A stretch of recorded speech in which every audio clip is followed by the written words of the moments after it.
საჰაერო მოძრაობის მართვის კომპიუტერულ სისტემაში ტექნიკური პრობლემის გამო ბელგიის საჰაერო სივრცე 1 საათზე მეტი ხნით იყო დაკეტილი. შეჩერდა ფრენები ქვეყნის მთავარი აეროპორტებიდან. პროგრამული უზრუნველყოფის წარმომადგენელი აცხადებს, რომ ვითარება გამოსწორდა.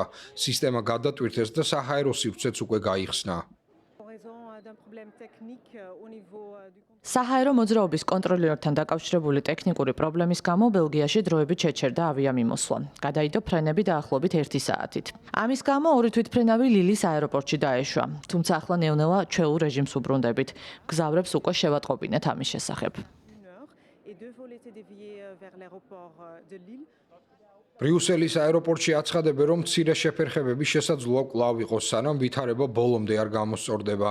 სისტემის გათიშვის გამო თვითფრინავი, რომელშიც სლოვაკეთის პრემიერ-მინისტრი რობერტ ფიცო იმყოფებოდა, უკან დაბრუნდა. ფიცო ბრიუსელში ევროკავშირის ოფიციალურ პირებთან შესახვედრად მიემგზავრებოდა.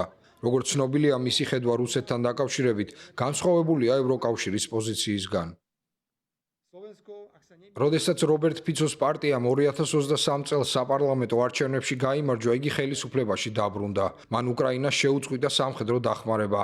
გააკრიტიკა ევროკავშირი რუსეთისთვის სანქციების დაწესების გამო და პირობა დადო, რომ დაბლოკავს უკრაინის ნატოში გაწევრებას.